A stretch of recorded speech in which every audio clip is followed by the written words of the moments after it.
முதல் செய்தியினுடைய தலைப்பு பாரம்பரிய ஆராதனை முறை, ட்ரெடிஷனல் வர்ஷிப், பாரம்பரிய ஆராதனை முறை.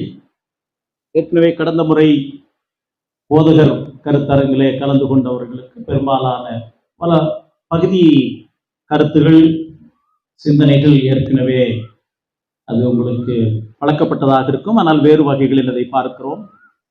இந்த முறை சபையினுடைய உதவிக்காரர்களும் சேர்ந்து வந்திருக்கிறபடியினாலே, ஏற்கனவே யோசபையா முன்னுரையிலே வரவேற்புரையிலே சொன்னது போல, நமக்கு இருக்கக்கூடிய பெரிய பிரச்சனை நமக்கும் இருக்கிறது, நம்முடைய சபைக்கு வருவர்களுக்கும் இருக்கிறது. ஏன் நாம் இன்னும் பாரம்பரிய ஆராதனை முறை மாத்திரம் கை கொள்கிறோம்? பக்கத்து சபையில எட்டி பார்த்தால் இங்க வேறு விதமாக இருக்கிறது, கூட்டம் வருகிறது, வைராக்கியமாக இருக்கிறது போல காட்சி அளிக்கிறது என்று போதகர்களுக்கு கூட சில சொல்லினால், நம்முடைய சபையிலிருந்து எங்கே போகிறார்கள்? மற்ற சபைக்கு போகிறார்கள், அங்கே ஆவியின் ஆராதனை என்று சொல்லுகிறார்கள். இப்படி இருக்கிறபடியினாலே நாம் என்ன செய்ய வேண்டும்? நாம் செய்வதிலே பலன் உண்டா? இதுல ஏதாவது நம்பிக்கை உண்டா? இப்படி பல கேள்விகள் ஆராதனையை சுற்றி எங்க இருக்கிறபடினாலே, வேதபூர்வமான ஆராதனை என்பதை என்ற தலைப்பில், அல்லாவிட்டால் பாரம்பரிய ஆராதனை என்பதை நாம் படிக்க இருக்கிறோம். இப்படி சொல்லும் போது நாம் அடிப்படையாக கவனிக்க வேண்டிய ஒன்று, நாம் அப்போஸ்தலர் உபதேசத்தை பின்பற்ற அழைக்கப்பட்டவர்கள். ஆதி திருச்சபை என்ன செய்ததுங்க? அப்போஸ்தலர் 2ஆம் அதிகாரம் 41ஆம் வசனத்திலே அவர்கள் என்ன செய்தார்கள்? 42ஆம் வசனத்திலே முதலாவது ஆரம்பமே வார்த்தை என்னங்க? அவர்கள் அப்போஸ்தலருடைய உபதேசம், டாக்டரின், அப்பாஸ்டலிக் டாக்டரின். நல்லா புரிந்து கொள்ள வேண்டும். அப்போஸ்தலருடைய பிரசங்கம் அல்ல, அது ஏதோ சும்மா வார்த்தைகள் அல்ல, அப்போஸ்தலருடைய உபதேசம். பாப்டிஸ்ட் சபைகளில் நாம் எதை வலியுறுத்துகிறோம்? உபதேசம். அப்போஸ்தலருடைய உபதேசத்திலும், ஆரம்பம் பாருங்க, அப்போஸ்தலருடைய உபதேசத்திலும், அடுத்தது அந்யோன்யத்திலும். அந்த வழிமுறை ரொம்ப அருமையா இருக்குதுங்க. அப்பம் பிற்குதலிலும் ஜெபம் பண்ணுதலிலும் உறுதியாய் தரித்திருந்தார்கள். அப்போஸ்தலருடைய உபதேசம் என்று சொல்லும் போது பழைய ஏற்பாட்டில் இருந்து வருகிறது. அப்போஸ்தலருடைய உபதேசம் புதுசா ஆரம்பிக்கலைங்க. அப்போஸ்தலருடைய வேலை என்ன? பழைய ஏற்பாட்டை உறுதிப்படுத்தியதுதான் அப்போஸ்தலருடைய வேலை. அப்போஸ்தலருடைய அடிப்படை வேலை என்ன? உறுதிப்படுத்தினது. எதை உறுதிப்படுத்தினார்கள்? பழைய ஏற்பாட்டை, தீர்க்கதரிசிகள் சொன்னதை, தீர்க்கதரிசிகள் சொன்னவரை உறுதிப்படுத்தியதுதான் அப்போஸ்தலருடைய வேலை. எபிரேயர் நிருபத்திலே வருகிறோம். அப்போஸ்தலருடைய வேலையை, பணி என்பது பிரதானமான பணி, உறுதிப்படுத்தியது. எதை உறுதிப்படுத்தினார்கள்? பழைய ஏற்பாட்டை. அவர்கள் சொந்தமாக எதையும் என்ன செய்யவில்லை, சொல்லவில்லை, சொல்ல முடியாது. அப்படி அப்போஸ்தலர்கள் உறுதிப்படுத்தினதனுடைய விளைவு என்ன படிக்கிறோம்? அப்போஸ்தலருடைய உபதேசம், அடுத்தது அந்யோன்யம், சபையினுடைய ஐக்கியம், அப்பம் பிற்குதல். அப்படியே சுருங்கி சுருங்கி வரதை பார்க்கலாம். அப்போஸ்தலருடைய உபதேசம் பழைய ஏற்பாட்டு தொடர்புடையது, அந்யோன்யம் ஒரு பரந்த கூட்டம், அடுத்தது அப்பம் பிற்குதல் ஒரு சிறிய கூட்டம், கடைசியில ஜெபம் பண்ணுதல். ஜெபம் பண்றதுக்கு எத்தனை பேர் வருவாங்க? கொஞ்சம் பேர் தான் வருவாங்க. இந்த கருத்தரங்குக்கு நாம் வந்திருக்கும் போது இது ஒரு சரித்திரம் வாய்ந்த கருத்தரங்கு என்று நான் ஆண்டவருக்குள் நம்புகிறேன். பாப்டிஸ்ட், தமிழ் பாப்டிஸ்ட் சபைகளிலே, பாப்டிஸ்ட் சபையிலே இது ஒரு சரித்திரம் நிகழ்த்துகிறதா இருக்க வேண்டும். இந்த நாளிலே நாம் மிஷனரிகளை நினைக்கிறோம். அவர்கள் இந்த பாரம்பரியத்தை, இந்த கோட்பாட்டை நமக்கு கற்றுக் கொடுத்து போயிருக்கிறார்கள். நமக்கு முன்பாக நம்முடைய காலங்களிலே வாழ்ந்து கர்த்தருக்குள் நித்திரை அடைந்த டாக்டர் சாம் தேவினேசன், போதகர் ஸ்டான்லியா போன்றவர்களை நினைக்கிறோம். இந்த இடத்திலே நாம் கூடியிருக்கும் போது கடவுள் ஒரு நோக்கத்தோடு நம்ம இந்த இடத்திலே கொண்டு வந்திருக்கிறார். இதற்கான ஆயத்தங்கள் சாதாரணமானது கிடையாது. ஜெபத்தோடு பல சவால்கள், தேவைகள், செய்யலாமா செய்யக்கூடாது என்ற ஆரம்பத்திலிருந்து எத்தனை பேர் வருவார்கள், வரமாட்டார்கள், இடைநாட்கள், உதவிக்காரர்கள், பெரும்பாலும் கூடுகையினுடைய தலைப்பை தியானிக்கும் போது போதகர்கள், உதவிக்காரர்கள் என்று சபையிலே பொறுப்பாக இருக்கக்கூடிய அனைவரையும் உள்ளடக்கக்கூடிய வகையிலே இதனுடைய தலைப்பு இருக்க வேண்டும் என்பதற்காக 6 பாடங்கள் வகையறுக்கப்பட்டிருக்கிறது. அதனுடைய முதல் பாடம் தான் வேதபூர்வமான ஆராதனை முறையான பாரம்பரிய ஆராதனை முறை. அப்போஸ்தலருடைய உபதேசம் என்றால் என்ன? எபேசியர் 2ஆம் அதிகாரத்திற்கு வருவோம். What is the doctrine of apostolic doctrine? அது அஸ்திபாரம் என்று எங்கே படிக்கிறோம்? 2:20 படிக்கிறோம். அதான் இல்லை, அப்போஸ்தலருடைய உபதேசம் நிலைத்திருந்தார்கள். அப்போஸ்தலருடைய உபதேசம் என்னவென்று சொல்லப்படுகிறது? எபேசியர் 2:20 அஸ்திபாரம். அப்போஸ்தலர், தீர்க்கதரிசிகள் என்பவருடைய அஸ்திபாரத்தின் மேல் கட்டப்பட்டிருக்கிறீர்கள். apostles are linked with prophets. பழைய ஏற்பாட்டு தீர்க்கதரிசிகள் இல்லாமல் யார் கிடையாதுங்க? அப்போஸ்தலர்கள் கிடையாது. அப்போஸ்தலர்கள் இல்லாவிட்டால் நீங்களும் நானும் இங்கே இல்லை. இதற்கு கிறிஸ்து அஸ்திபாரமாயிருக்கிறார். அவர்கள் என்னவாயிருக்கிறார்கள்? அவர்கள் எழுதின வேத வாக்கியம் அஸ்திபாரமாக இருக்கிறது. அப்போஸ்தலருடைய உபதேசத்தில் அவர்கள் நிலைத்திருந்தார்கள். அப்போஸ்தலருடைய அஸ்திபாரம் என்று நாம் 2ஆம் எபேசியர் 2:20 படித்தோம். 4ஆம் அதிகாரத்திலே இதனுடைய நோக்கத்தை பற்றி நாம் படிக்கிறோம். நாம் அனைவரும் 4ஆம் அதிகாரம் 11ஆம் வசனத்திலே நாம் அனைவரும் தேவனுடைய குமாரனை பற்றும் விசுவாசத்திலும் அறிவிலும் ஒருமைப்பட்டவர்களாகி, அப்போ அநியோனியத்திலே படித்தோம் இல்லைங்களா? அப்போஸ்தலர் 2:20 அநியோனியத்தை படித்தோம். ஒருமைப்பட்டவர்களாகி கிறிஸ்துவனுடைய நிறைவான வளர்ச்சியின் அளவுக்கு தக்க பூரண புருஷராகும் வரைக்கும் பரிசுத்தவான்கள் சீர்பொருந்தும் பொருட்டு சுவிசேஷ ஊழியத்தின் வேலைக்காகவும் கிறிஸ்துவின் சரீரமாகிய சபையானது பக்தி விருத்தி அடைவதற்காகவும் காலையில மீன் பிடிப்பதை பற்றி படித்தோம். ஆடு மேய்ப்பதை பற்றி படித்தோம். அவர் சிலரை அப்போஸ்தலராகவும், சிலரை தீர்க்கதரிசிகளாகவும், சிலரை சுவிசேஷகராகவும், சிலரை மேய்ப்பராகவும், போதகராகவும் ஏற்படுத்தினார். அந்த அப்போஸ்தலருடைய உபதேசத்தினுடைய பாரம்பரியத்திலே நிலைத்திருக்க நாம் அழைக்கப்படுகிறோம். நம்முடைய விருப்பப்படி ஆராதனை வழிமுறைகளையோ ஊழியங்களையோ நிர்ணயிப்பதற்கு நமக்கு அனுமதி கிடையாது. நாம் பல பின்னணியிலே வந்திருக்கலாம். பெரும்பாலானவர்கள் பிறக்கும் பொழுதே பேப்டிஸ்ட் பின்னணியிலே பிறந்தவர்கள். அடியேன் சிஎஸ்ஐ பேக்ரவுண்ட்ல இருந்து வந்தது. இந்த கிருபை உபதேசத்தை அறிந்ததற்கு பிறகு இத்தனை காலம் இந்த சத்தியம் தெரியாமல் இருந்ததே என்ற வருத்தம் இருந்த காலம் உண்டு. ஆகவே நம்ம கொடுக்கப்பட்ட இந்த நேரத்திலே வேகமாக ஏற்கனவே போதகனுடைய கருத்தரங்களை படித்த சில காரியங்களை தவிர்த்து ஏன் பாரம்பரிய ஆராதனை முறையை நாம் கைக்கொள்ளுகிறோம், நம்முடைய ஆராதனை முறை ஏன் இப்படி இருக்கிறது என்பதற்கான வேத ஆதாரங்களை நாம் பார்ப்பது நல்லது. நாம் வாசிக்க கேட்ட எபிரேயர் 12ஆம் அதிகாரத்திலே பழைய ஏற்பாட்டிலே சொல்லப்பட்ட மேற்கோள் காட்டப்பட்டிருக்கிறது. இந்த பழைய ஏற்பாட்டு கோட்பாடு மேற்கோள் ஆராதனையை பற்றியது. ஆதலால் அசைவில்லாத ராஜ்யத்தை பெறுகிறவர்களாகிய நாம் பயத்தோடும் பக்தியோடும் தேவனுக்கு பிரியமாய் ஆராதனை செய்யும்படி, அந்த வார்த்தை முக்கியமானது. நம்மை பிரியப்படுத்துகிற ஆராதனை அல்ல, ஜனங்களை பிரியப்படுத்துகிற ஆராதனை அல்ல, கூட்டத்தை சேர்க்கிற ஆராதனை அல்ல, தேவனுக்கு பிரியமாய் ஆராதனை செய்யும்படி கிருபையை பெற்றுக்கொள்ள கடவோம். ஏனென்றால் நம்முடைய தேவன் பட்சிக்கிற அக்கினியாயிருக்கிறார். இது பழைய ஏற்பாடு இந்த மேற்கோள். அதை புதிய ஏற்பாட்டு விசுவாசிகளுக்கு எபிரேய ஆக்கியோன் சொல்லுகிறதை பார்க்கிறோம். பழைய ஏற்பாட்டில் ஒரு வசனத்தை பார்க்கலாம். உபாகமம் 4:24. அங்கேயும் ஆராதனையோடு சம்பந்தப்பட்ட வசனம். அதைத்தான் நாம் கவனிக்க வேண்டும். எப்பொழுதுமே நாம் பாப்டிஸ்ட் சபைகளில் எதை வலியுறுத்துகிறோம்? ஆராதனையோடு சம்பந்தப்பட்ட அம்சங்களை நாம் என்ன செய்கிறோம்? வலியுறுத்துகிறோம்.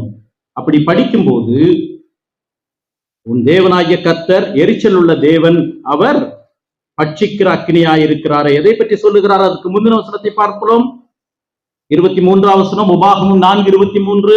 நீங்கள் உங்கள் தேவனாகிய கர்த்தர் உங்களோட பண்ணின உடன்படிக்கையை மறந்து உங்கள் தேவனாகிய கர்த்தர் வேண்டாம் என்று விலக்கின எவ்வித சாயலான விக்கிரகத்தையும் உங்களுக்கு உண்டாக்காதபடிக்கு எச்சரிக்கையாயிருங்கள். எதை சம்பந்தப்படுத்துகிறார்?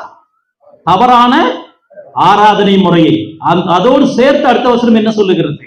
ஏனென்றால் நம்முடைய தேவன் பட்சிக்கிற அக்கினியாயிருக்கிறார்.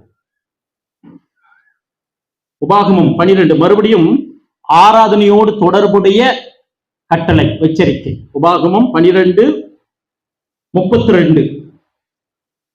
உபாகமம் 12:32. நான் உனக்கு 4:32 பிளீஸ். நான் உனக்கு விதிக்கிற யாவையும் செய்யும்படி கவனமாயிரு, நீ அதனோட ஒன்றும் கூட்ட வேண்டாம், அதிலே ஒன்றும் குறைக்க வேண்டாம். எதோடைங்க? முந்தின வசனத்திற்கு வருவோம், 31ஆம் வசனத்திற்கு வருவோம். தேவனாய கர்த்தருக்கு அப்படி செய்வாயாக, கர்த்தர் வெறுக்கிற அருவருப்பான யாவையும் அவர்கள் தங்கள் தேவர்களுக்கு செய்து தங்கள் குமாரரையும் தங்கள் குமாரத்திகளையும் மறுபடியும் எதோடு சம்பந்தப்படுத்துகிறார்? ஆராதனை. இதோடு ஒன்றையும் கூட்டக்கூடாது, குறைக்கவும் கூடாது. ஏன் பாரம்பரிய ஆராதனை முறையை நாம் பேப்டிஸ்ட் சபையிலே கை கொள்ளுகிறோம்? நமக்கு பிடிக்கிறது என்பதனாலே அல்ல, ஜனங்களுக்கு பிடிக்கிறதுனாலே என்பதனாலே அல்ல, ஜனங்கள் வருவார்கள் என்பதனாலே அல்ல. கடவுள் ஆராதனையை நிர்ணயித்திருக்கிறார், கடவுள் அதிலே பிரியப்படுகிறார். பார்க்கலாம், சில காரியங்களை பார்க்கலாம். முதலாவது, கடவுள் ஆராதனையை குறித்த அளவிலே வைராக்கியம் உள்ளவர். God is jealous about his worship. ஆராதனையை பொறுத்த அளவிலே கடவுள் வைராக்கியம் உள்ள கர்த்தர். வேதவசனங்கள் மூலமாக பார்க்கிறோம். கடவுள் ஆராதனையை பொறுத்த அளவிலே வைராக்கியம் உள்ளவர்.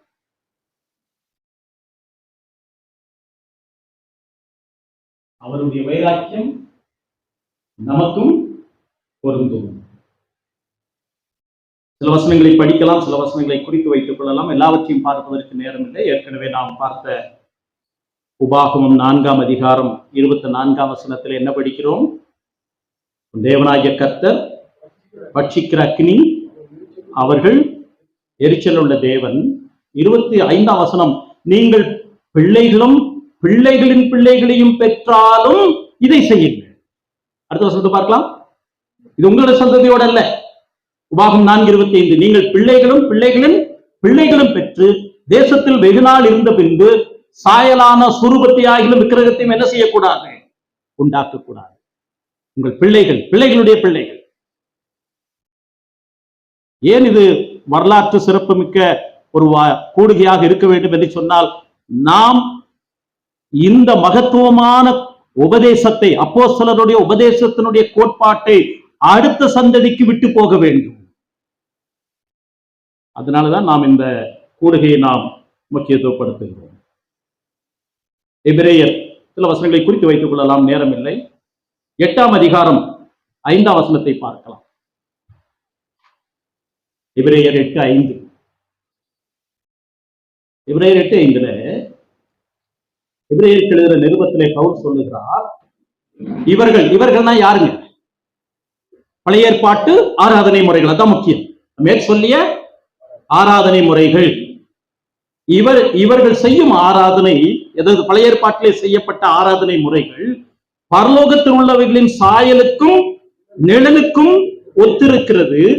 அப்படியே மோசே கூடாரத்தை உண்டு பண்ண போகையில் மலையில் உனக்கு காண்பிக்கப்பட்ட மாதிரியின்படியே நீ எல்லாவற்றையும் செய்ய எச்சரிக்கையாயிரு என்று தேவன் அவனுக்கு கட்டளையிட்டான். இது பழைய ஏற்பாட்டு ஆராதனை முறை, யூதர்களுடைய ஆராதனை முறையிலே சொல்லப்பட்டது. அது எதற்கு அடையாளம்? பரலோகத்தின் சாயல், ஆராதனையின் சாயலுக்கு ஒப்பாய் இருக்கிறது. நித்திய வரைக்கும் இதுதான் இருக்குதுங்க. கடவுள் நிர்ணயித்த ஆராதனை முறைதான், அதை மாற்ற முடியாது. அதில் இருக்கக்கூடிய நடைமுறை காரியங்களை நாம் பார்க்கலாம். இன்றைய ஆராதனை முறைகளை 3 வகையாக பிரிக்கலாம். இன்றைய ஆராதனை முறை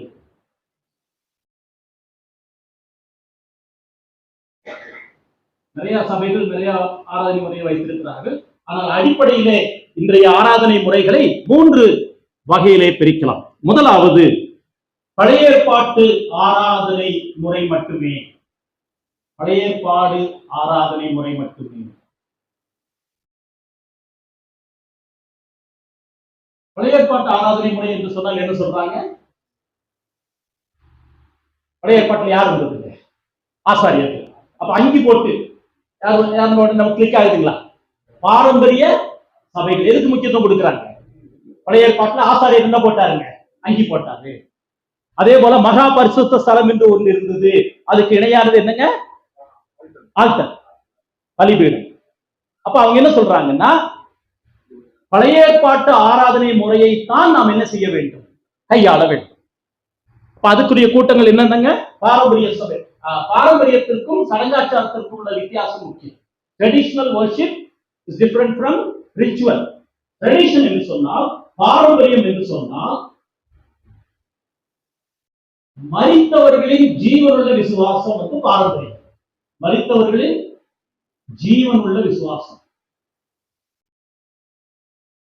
மேகம் போன்ற இத்தனை திரளான சாட்சிகள் நம்மை சூழ்ந்து கொண்டிருக்க, இல்லைங்களா? மரித்தவர்களின் ஜீவனுள்ள விசுவாசம் பாரம்பரியம், அதாவது ட்ரெடிஷன். ஆங்கிலத்தில் ட்ரெடிஷன் என்கிற வார்த்தை கொஞ்சம் பயந்து யூஸ் பண்ணுறோம். ஆனால் அதனுடைய பொருளை கவனித்தால் மரித்தவர்களுடைய ஜீவனுள்ள விசுவாசம். சடங்கு என்பது, சடங்காச்சாரம் என்பது உயிரோடு இருக்கிறவர்களின் செத்த விசுவாசம். உயிரோடு தான் இருக்கிறாங்க, ஆனா என்ன விசுவாசம்? செத்த விசுவாசம். இது ரிச்சுவலிசம். தீபக் முதல்ல சொன்னாரு, எழுதுறதெல்லாம் பார்க்க வேண்டியதுக்கு முன்னால வாங்க, அடுத்த செஷன்ல கொஞ்சம் முன்னால வந்துடுவே அப்படின்னு நம்புகிறோம். பழைய ஏற்பாட்டு ஆராதனை முறை வேற எந்த குரூப் அதோட சேர்த்துலாங்க?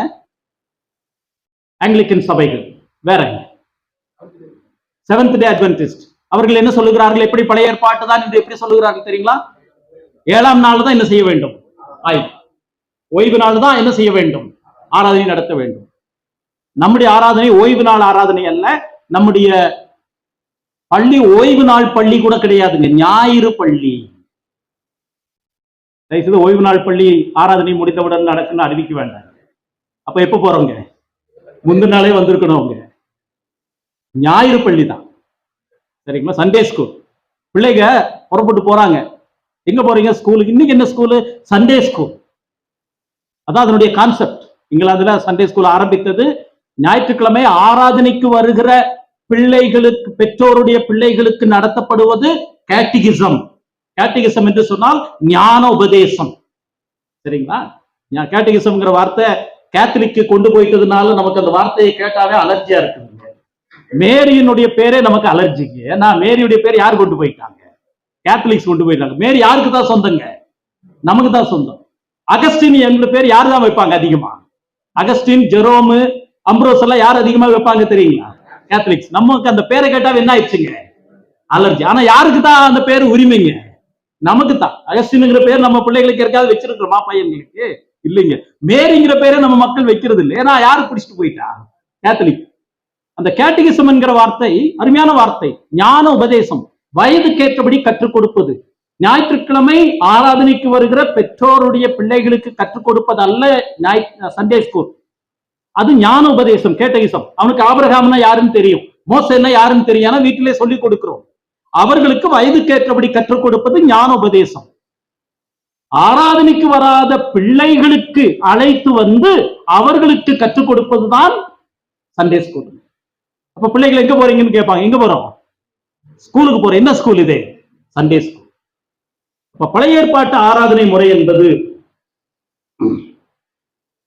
அது மாத்திரம் இருக்கிறது. புதிய ஏற்பாட்டு ஆராதனை முறை இந்த குரூப்ல எதுங்க? செவன்த் டே அட்வென்டிஸ்ட், 7ஆம் செவன்த் டே அட்வென்டிஸ்ட் சரி இல்லைங்களா? அடுத்ததுங்க ஆங்கிலிக்கன்ஸ். ஆங்கிலிக்கன்ஸ் என்ன சொல்றாங்க? ஐயர் அங்கி போட்டிருக்கணும், ஆல்டருக்குள்ள யாரும் வரக்கூடாது, இல்லையா? இதெல்லாம் வந்து பழைய ஏற்பாட்டு ஆராதனை முறை என்று சொல்லுவது. அடுத்ததுங்க ஜெகோ விட்னஸ். ஜெகோ விட்னஸ் என்ன சொல்லுவார்கள்? அவங்க பைபிளே எதுன்னு தான் சொல்றாங்க, பழைய ஏற்பாடு தான், சரிங்களா? புதிய ஏற்பாட்டிலிருந்து அவர்களுடைய கோட்பாடை நிரூபிப்பதற்கு சில வார்த்தைகளை பயன்படுத்துவார்களே இல்லாமல் பழைய ஏற்பாடு தான் என்று சொல்லுவார்கள். இரண்டாவது தொடர்ச்சி புதிய ஏற்பாட்டு ஆராதனை முறை மாத்திரமே.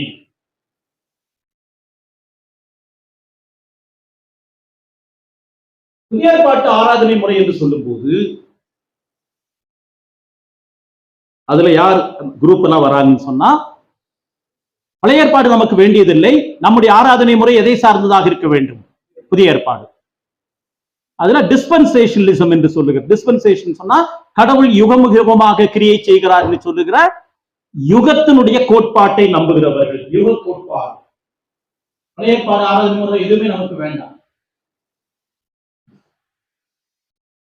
டிஸ்பென்சேஷனலிசம். அடுத்தது ஜீசஸ் ஒன்லின்னு ஒரு குரூப் இருக்கிறாங்க தெரியுங்களா? அவர்கள் எதைதான் சொல்லுகிறார்கள்? புதிய ஏற்பாடு. இவர்கள் எல்லாரும் புதிய ஏற்பாடு மாத்திரம் என்று சொல்லக்கூடிய புதிய ஏற்பாட்டு ஆராதனை முறைதான் என்று வலியுறுத்துகிறவர்கள். மூன்றாவது கூட்டம், புதிய ஏற்பாடும் அல்ல பழைய ஏற்பாடும் அல்ல, பரிணாம ஆராதனை முறை. பரிணாம ஆராதனை முறை என்றால் எமர்ஜிங் வர்ஷிப். எமர்ஜிங் வர்ஷிப் என்று சொன்னால், ஆங்கிலத்தில் வார்த்தை எமர்ஜிங் வர்ஷிப் என்று சொன்னால் இது டேஞ்சரஸ் குரூப். பழைய ஏற்பாடும் இல்லை புதிய ஏற்பாடும் இல்லை, ஆராதனை முறை நாங்கள் கண்டுபிடிக்கிறோம் என்று சொல்லுகிற கூட்டம். இப்பொழுதுதான் ஆராதனையை கண்டுபிடித்திருக்கிறோம். எமர்ஜிங் வர்ஷிப், பரிணாமம். ஆராதனை புதிதாக இருக்க வேண்டும், வித்தியாசமாக இருக்க வேண்டும், ஜனங்களை கவர்ந்து இழுக்க வேண்டியதாக இருக்க வேண்டும், கூட்டத்தை சேர்க்க வேண்டியதாக இருக்க வேண்டும்.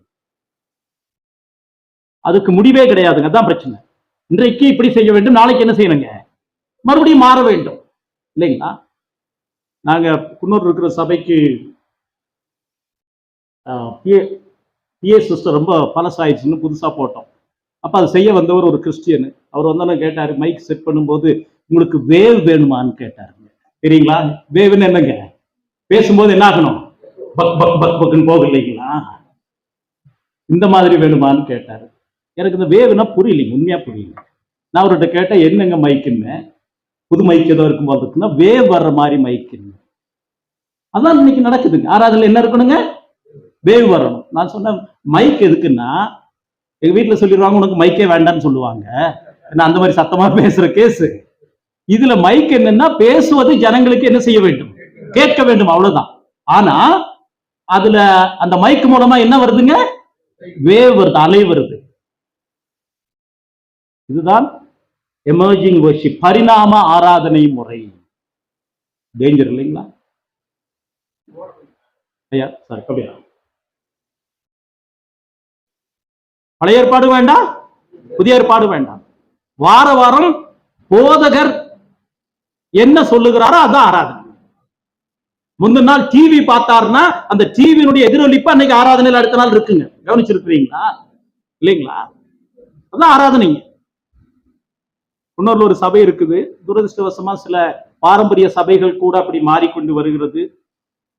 அதுல என் மக கேட்டா, அந்த சர்ச்சுக்கு போன யாருல என்னுடைய அண்ணன் மகன் அந்த சர்ச்சுக்கு போனா, அந்த சர்ச்சினுடைய இவங்க கேட்கறாங்க, என்ன இன்னைக்கு யாரு பிரசங்கம் பண்ணதுன்னு கேட்டா, நான் வர்ஷிப் லீட் பண்ணேன், ஒருத்தர் சாட்சி சொன்னாரு, அந்த சாட்சியை வச்சு அவர் என்ன செஞ்சிட்டாருங்க? பிரசங்கம் பண்ணி முடிச்சிட்டாரு. அந்த சாட்சி உண்மையானு தெரியாதுங்க, இல்லைங்க, அதுலதான் இருக்குதுங்க. இன்றைக்கு இப்படித்தான் ஆராதனை என்பது பரிணாமத்துக்கு நேராக செல்லுகிறது. பரிணாம வளர்ச்சின்னா என்ன தெரியுங்களா? குரங்கிலிருந்து மனுஷன் வந்தான். இன்னைக்கு ஆராதனை அப்படித்தான் ஆயிடுச்சுங்க. ஆனால் அப்போ இந்த மூன்று ஆராதனை முறைகளையும் வடிவமைத்து ஒரு வார்த்தையிலே சொல்ல வேண்டும் என்று சொன்னால், மத்தேயு 4:8. மத்தேயு 4 இந்த மூன்று ஆராதனை முறைகளையும் ஒரே ஒரு வசனத்திலே நாம் சுருக்கி சொல்ல வேண்டும் என்று சொன்னால், மத்தேயு 4:8. என்னங்க படிக்கிறோம்?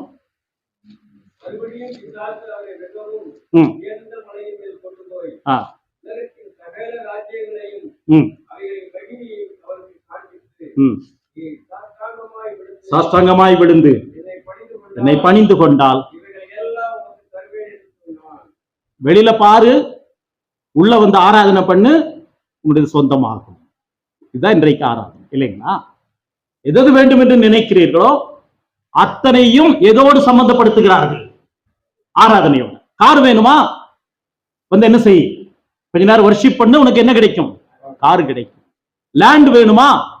கொஞ்ச நேரம் வந்து கடவுளை ஆராதி, உனக்கு என்ன கிடைக்கும்? லேண்ட் கிடைக்கும்.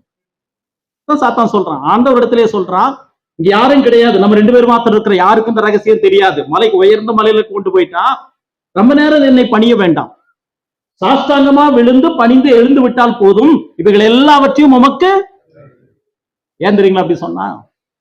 நீர் எப்படியும் உலகத்தை மீட்கிறதுக்கு தானே வந்திருக்கிறீர், நீர் உலகத்தை மீட்கிற ரட்சகரா தானே வந்திருக்கிறீர். ரொம்ப கஷ்டப்பட வேண்டாம், பாடுபட வேண்டாம், சிலுவைக்கு போக வேண்டாம், என்னை பணிந்து கொண்டால் போதும், உடனே கொடுத்துட்டு நான் போயிடுறேன். இந்த ஆராதனை முறை இன்றைக்கு இப்படித்தான் வடிவமைக்கப்படுகிறது. ஏனென்றால் ஆராதனையை பொறுத்தளவிலே தொடர்ச்சியும் இருக்கிறது, உருமாறினதும் இருக்கிறது என்பதைத்தான் நாம் மையமாக படிக்க இருக்கிறோம். There is continuity and discontinuity. பழைய ஏற்பாட்டோடு தொடர்ச்சியும் இருக்கிறது, அதே சமயத்துல சில காரியங்கள் முடியல, என்ன ஆயிருக்குதுங்க? உருமாறி இருக்கிறது. இந்த வார்த்தையை புரிந்து கொள்ள, சில காரியங்கள் என்ன ஆகுதுங்க? அப்படியே தொடருகிறது. பழைய ஏற்பாட்டிலிருந்து சில அம்சங்கள் என்ன இருக்கிறதுங்க? உருமாறி இருக்கிறது. There is continuity and discontinuity. Discontinuity என்று சொன்னால் வேறு வகையிலே உருவெடுத்து இருக்கிறது. அதற்கான சில வசனங்களை முதலாவது பார்க்கலாம். மீகா 4:2. மீகா 4:2. அதாவது கண்டினியூட்டி இருக்கிறது, டிஸ்கண்டினியூட்டி இருக்கிறது. ஆராதனையிலே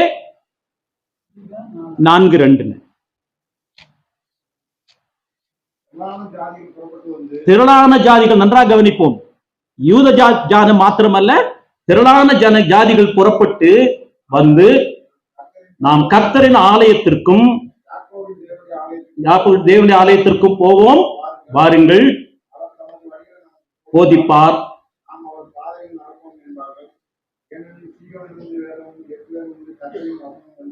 திரளான ஜாதிகள், அதாவது கடைசி நாட்களில் என்று ஆரம்பிக்கிறார். கடைசி நாள் எதுங்க? இயேசு கிறிஸ்து எப்பொழுது வந்து சிலுவையிலே மரித்து தேவாலயத்தின் திரைச்சீலை 2ஆக கிழிகிறதோ அப்பொழுது எது ஆரம்பிக்குதுங்க? கடைசி நாட்கள் ஆரம்பிக்குது. அப்ப கிறிஸ்துவனுடைய வருகை முன்னிட்டு அவருடைய பாடு மரணம் உயிர்த்தெழுதலினுடைய விளைவாக கடைசி நாட்களினுடைய ஆரம்பம் வரும்போது திரளான ஜனங்கள் கர்த்தருடைய ஆலயத்திற்கு புறப்பட்டு வருவார்கள். இப்ப கண்டினியூட்டி டிஸ்கண்டினியூட்டி பார்க்கலாம். ரோமர் 9:4-5. ரோமர் 9:4-5.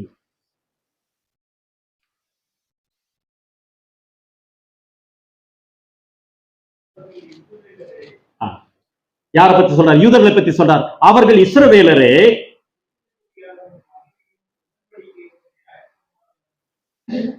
தேவ ஆராதனையும் அவர்களுடையவர்களே. அப்ப ஆராதனை எங்கிருந்து வடிவமைக்கப்பட்டிருக்கிறது? பழைய ஏற்பாட்டிலிருந்து. அவர்கள் இஸ்ரவேலரே, உத்திர சுவிகாரமும் மகிமையும் உடன்படிக்கைகளும் நியாயப்பிரமாணமும் தேவ ஆராதனையும் வாக்குத்தத்தங்களும் அவர்களுடையவர்களே, பிதாக்கள் அவர்களுடையவர்களே, மாம்சத்தின்படி கிறிஸ்துவும் அவர்களில் பிறந்தாரு. அப்ப இதெல்லாமே யூதர்கள் வழியாக வந்திருக்கிறது என்ற போதிலும் அது ஆவிக்குரிய யூதர்களாகிய நமக்கு என்ன ஆகிறது? அதுல என்ன இருக்கிறது? தொடர்பு இருக்கிறது. அப்ப தேவ ஆராதனை என்கிற வார்த்தை வருகிறது. தேவ ஆராதனையும் அவர்களுடையவர்களே, அவர்களுடையது. யாருடையது? இஸ்ரவேல் வழியாக நமக்கு கொடுக்கப்பட்டது. பிலிப்பியர் 3:3. பிலிப்பியர் 3:3. ஏனெனில் மாம்சத்தின் மேல் நம்பிக்கையாயிராமல் ஆவியினாலே தேவனுக்கு ஆராதனை செய்து கிறிஸ்து இயேசுவுக்குள் மேன்மை பாராட்டுகிற நாமே. விருத்த சேதனை எந்த காலத்துக்குரியதுங்க? Volt testament. ஆனால் நமக்கு என்ன சம்பந்தம் இருக்குதுங்க? விருத்த சேதனை சம்பந்தம் இருக்குது.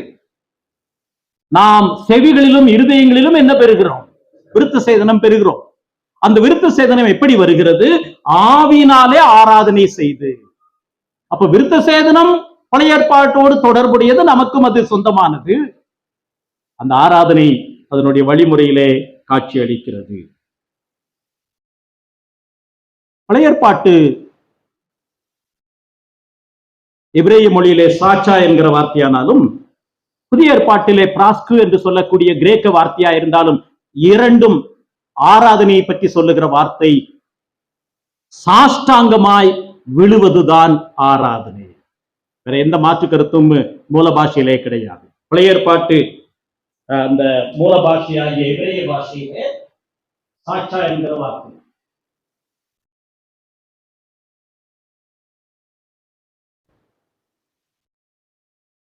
எபிரேய வார்த்தை காஸ்கியோன். இந்த இரண்டும்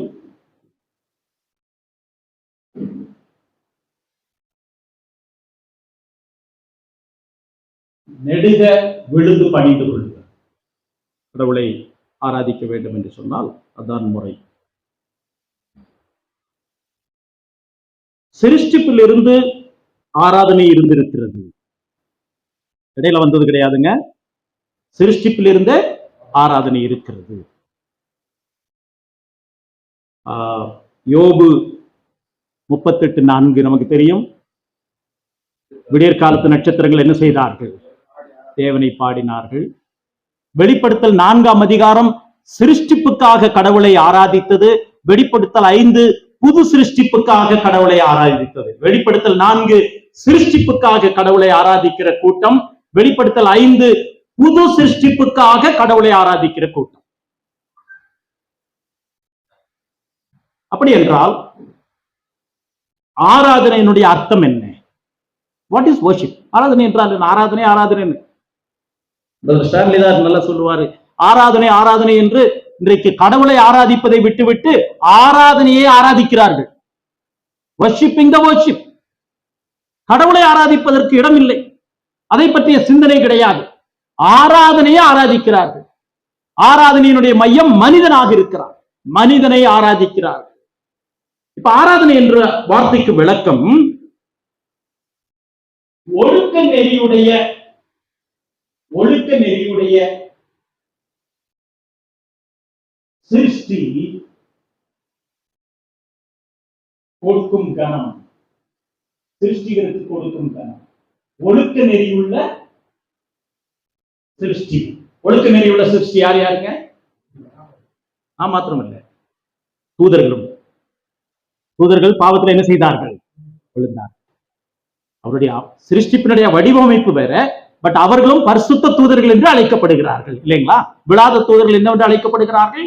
பரிசுத்த தூதர்கள். அப்ப ஆராதனை என்றால் ஒழுக்க நெறி கொண்ட எந்த சிருஷ்டியும் சிருஷ்டிகருக்கு செலுத்துகிற கணம். தி ரெஸ்பான்ஸ் ஆஃப் மாரல் பீயிங்ஸ். அது யார் யாருங்க? தூதர்களும் மனிதர்களும். தூதர்களும் சிருஷ்டிக்கப்பட்டார்கள், அவர்களுக்கும் என்ன இருக்குதுங்க? ஒழுக்கம் இருக்கிறது. ஒழுக்கம். அதனாலதான் விழுந்து போன தூதர்கள் விழாத தூதர்கள் என்று பிரிக்கப்படுகிறது. நாம் அதற்கு சில வசனங்களை பார்க்கும்போது நம்ம வெளிப்படுத்தல் 4ஆம் அதிகாரத்துல சிருஷ்டிகள் என்ன செய்கிறது? கடவுளை துதிக்கிறது. யோபுல நம்ம படித்தோம். அதே போல ஏசாயா கண்ட தரிசனம், உசியா ராஜா மரணமடைந்த வருஷத்திலே தூதர்கள் சேராபீன்கள் ஒருவரை ஒருவர் நோக்கி கடவுள் பரிசுத்தர் பரிசுத்தர் பரிசுத்தர் என்று சொல்லுகிறார்கள் என்பதை சொல்லதை பார்த்தோம். அப்போ ஆராதனை என்பது ஒழுக்க நெறியுடையவர்கள் செலுத்த வேண்டிய கணம். முதல் கற்பனை சரியான தேவனை ஆராதிக்க வேண்டும் என்று சொல்லுகிறது. 10 கற்பனை முதல் கற்பனை சரியான தேவனை ஆராதிக்க வேண்டும் என்று சொல்லுகிறது. இரண்டாவது கற்பனை சரியான தேவனை எப்படி தவறாக வழிபடக்கூடாது என்று சொல்லுகிறது. இரண்டாவது கற்பனை என்னங்க?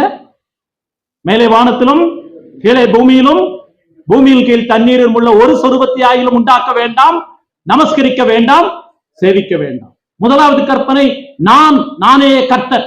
அருமையான பயங்கரமான வார்த்தை இது. நம்முடைய ஊழியத்தின் நாம் எந்த நிலைமையில் இருந்தாலும் சரி, நாம் தேவாதி தேவனை, கர்த்தாதி கர்த்தாவை, ராஜாதி ராஜாவை ஆராதிக்க அழைக்கப்பட்டிருக்கிறோம். கடவுளோடு விளையாட முடியாது, விளையாடக்கூடாது. Let's not play with God. கடவுளோடு விளையாடுவது ஆபத்தானது. நானே கர்த்தர், என்னையன்றி ஒருவரும் இல்லை, எனக்கு இணையாக யாரையும் நீ வடிவமைக்க முடியாது என்று இஸ்ரவேலுக்கு சொன்னார். ஷெமா என்பது அதை சொல்ல வேண்டும், காலையிலும் மாலையிலும் அவர்கள் சொல்ல வேண்டும். இரண்டாவது கற்பனை தவறான ஆராதனை முறை. சரியான தேவனை தவறாக ஆராதிக்க கூடாது. சரியான தேவனை சரியான முறையிலே தான் என்ன செய்ய வேண்டும்? ஆராதிக்க வேண்டும். வேதத்திலே தவறான ஆராதனை முறையை பின்பற்றினவர்கள் அழிக்கப்பட்டார்கள். அதற்கு உதாரணம் வேகமாக சொல்லி முடித்து விடுகிற முக்கியமான பகுதிக்கு போக வேண்டும். தவறான ஆராதனை முறையை நடத்தினவர்கள் என்ன செய்யப்பட்டார்கள்? அழிக்கப்பட்டார்கள். முதலாவது கூட்டம் யாருங்க? ஆரோன் கன்று குட்டிகளை செய்து என்ன செய்தான்? ஒரு வார்த்தை சொல்றாங்க, எகிப்திலிருந்து உங்களை அழைத்து கொண்டு வந்த தெய்வங்கள், அந்த மூல பாஷையில யெகோவான்னு சொல்றான். எகிப்திலிருந்து உங்களை அழைத்து கொண்டு வந்து யெகோவா இதாங்கிறான். இந்த இந்த இந்த யெகோவாவுக்கு பண்டிகை செலுத்துவது கர்த்தருக்கு பண்டிகை என்று சொல்லுகிறான் ஆரோன். பொன் கன்றுக்குட்டி செய்து நீங்கள் பண்டிகை செய்யுங்கள். இது பொன் கன்றுக்குட்டிக்கு செய்கிற பலி என்று சொல்லவில்லை, பண்டிகை என்று சொல்லவில்லை. இது யெகோவாவுக்கு செய்கிற பண்டிகை என்று சொன்னான். அப்படிதான் சொல்றாங்களே, நீங்க வாங்க ஆராதனை நடத்துங்க. இது யாருக்கு யார ஆராதிக்கிறீங்க? நீங்க கடவுளன்னு சொல்றாங்க. அவங்களுக்கும் கடவுளுக்கு என்ன கிடையாதுங்க, சம்பந்தமே இல்லை. ஃப்ரெண்டு குன்னூர்ல ஒருத்தர் சொன்னாரு, அங்க ஒரு சபை இருக்குது, அந்த சபையில நிறைய பிரச்சனை. அப்ப அவர்கிட்ட கேட்டாங்க, இந்த சபை ஐயோ இத்தனை இந்த சபையில இவ்வளவு அநியாயம் நடக்குது, கடவுள் பார்த்துட்டு சும்மா இருக்கிறாரு அப்படின்னு சொன்ன போது இந்த ஃப்ரெண்டு சொன்னாரு, கடவுள் தான் போய் ரொம்ப நாள் ஆச்சு, அந்த சபை விட்டு போய் மோசே இடத்துல. மோசே யாருங்க? முதல் 40 வருஷம் அவன் எங்கே இருந்தான்? பார்வோனுடைய அரண்மனையில். எகிப்தினுடைய பார்வோனுடைய அரண்மனை. எகிப்தினுடைய இன்றைக்கும் உலக அதிசயங்களிலே இந்த எகிப்தினுடைய கட்டிடம் மிக முக்கியமானது. சரிங்களா? எகிப்தினுடைய சாஸ்திரம் என்பது கட்டிடக்கலையிலே பிரசித்தி பெற்றது. அந்த எகிப்தினுடைய சாஸ்திரத்திலே கற்று தேர்ந்தவன் யாருங்க? மோசே. ஆர்கிடெக்சர், அவன் பெஸ்ட் எஜுகேஷன்.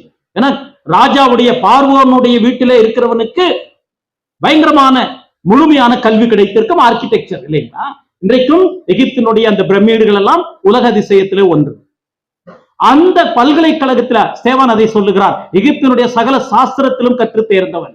அந்த மோசையை பார்த்து கடவுள், நீ இந்த இதை வடிவமைக்க வேண்டும் என்று சொன்ன போது ஆண்டவர் இப்படி சொல்லிட்டார், நான் உன்னை 40 வருஷம் எந்த பல்கலைக்கழகத்துல படிக்க வைத்தேன்? எகிப்தினுடைய சாஸ்திர கலையில படிக்க வைத்தேன். இப்ப நான் எனக்கு ஒரு ஆசரிப்பு கூடாரம் நீ கட்ட வேண்டும், நீ கட்டு என்று சொல்லவில்லை. போகும்போது கடவுள் உயர்ந்தவர் என்ற சிந்தையோடு போகிறது. இந்த வழிமுறைகளுக்கு நேராக கட்ட நம்மை வழிநடத்தி நம்முடைய சபைகளை ஆசீர்வதிப்பாராக.